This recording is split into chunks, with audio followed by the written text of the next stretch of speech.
It was an announcement that shocked even some of his closest supporters. Edwin Diaz announced in February that he would retire as superintendent of Pasadena Unified School District. After a long selection process, PUSD announced that Jon Gundry would replace Diaz as superintendent. We're happy to have Superintendent Gundry join us in studio, along with School Board President Renatta Cooper. Thanks for you both for being here, to you both. So, Mr. Gundry, thank you so much for being here. Oh, it's my pleasure. And what made you seek out the position in Pasadena?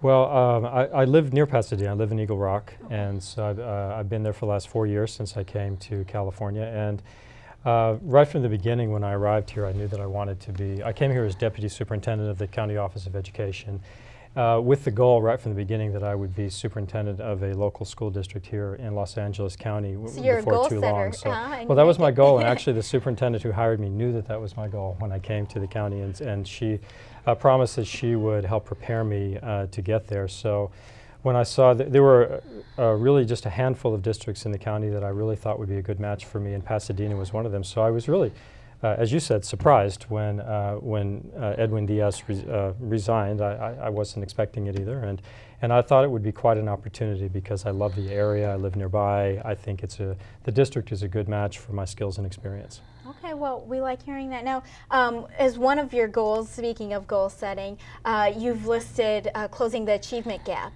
Now, I know for a lot of families, you know, in Pasadena, if they have high achieving students, you know, they hear that as, okay, we know that PUSD would ignore our students, so we're going to stick with the private school route. How do you convince those families that PUSD would be a good fit for them, that their students would be challenged as you're trying to build up, you know, the at-risk students who are really working on beginning skills?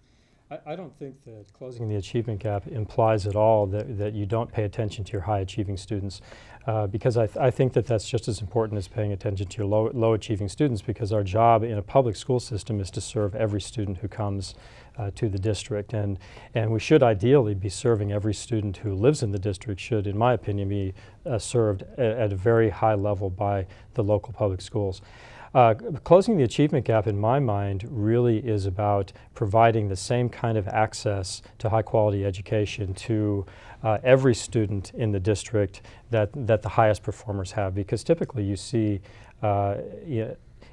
you may see a lack of equity, of access to education. And in order to provide that equity, it doesn't mean you have to take something away. It means you have to do more for the students who don't have the same high expectations, the same access to facilities and resources and high quality teaching. And so we're not talking at all about compromising the educational experience for the high performers. In fact, I think that should, you know, should be given as much energy and attention as we possibly can give it, because we want those students to continue to move forward as well, but then provide the opportunities that those who are not performing as well need in order to close the gap. So what would be some of those, what would be examples of some of the things that you want to make sure that all students are having access to? What are some of the resources or programs? Well, before I'd say anything about resources and programs, I'd like to say that, you know, the research shows that one of the biggest problems that creates this achievement gap is low expectations. You know, students in certain environments are simply, the expectations that they will achieve are lower than they are with students who grew up in other types of homes and other types of communities. And so having the same high expectations of all students is the place where we have to begin. We have to truly believe that all students are capable of achieving at high levels, and if we start with that core belief, I think that we will immediately make some differences. We'll see some differences when those students begin to believe themselves that they can achieve at high levels. Then we start to see better performance on their part. Okay, and now I know that, you know, PUSD has a diverse student body. Mm-hmm. You have a background. You're from originally from Texas, or you just lived there for a long time? I lived there for a long time. I'm originally from California, but okay. I lived in Texas for 25 years. Okay, and you were an English as a second language teacher there. Yes. And how do you think those skills will help you relate to the students, engage the students? Well, the Pasadena School District looks in many ways like you know, any large city school district in terms of its demographics and the challenges that it faces in educating its students. And so, you know, having that experience in the center city of Houston, the area of the district I was in charge of was in the center of the city. I had some of the wealthiest and some of the poorest schools standing almost literally side by side with all different kinds of strengths and needs. And I see the same kind of thing on a smaller scale here in Pasadena. So I think that that really is my experience in public education, is working more with at-risk students while at the same time attending to the needs of the high performers. Okay. Well, Ms. Cooper, I wanted to ask you, ultimately it was a unanimous decision with the board to hire Mr. Gundry. What set him apart for the board?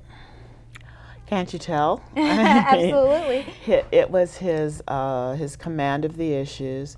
Clearly he had experience in all the areas that where we needed to go and grow as a district.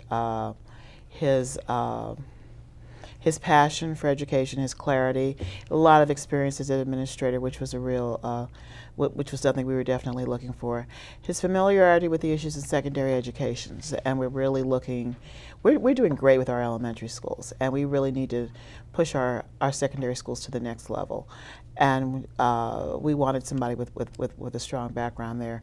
And then personally, I really wanted a bilingual superintendent. I felt that given the demographics of our district and the fact that so many of the parents of the children that we serve who are English language learners are not primarily English speakers themselves, that I thought the ability to kind of communicate with ease with that population would be an advantage for our district. So that was like the cherry on top of the sundae of Jon Gundry. How's that? You got it all, huh? Got it all. Well, now many cite with Edwin Diaz leaving the difficulty he had working with a divided board. How much do you think that played into a part of his decision to leave? I would be disingenuous if I said it wasn't a part of it. I mean, we are. I was sorry for Mr. Diaz to leave us. It was not the only reason that he left. He had some compelling personal issues. Plus, he wanted a lifestyle change in relationship to his health. But I think that it was an issue.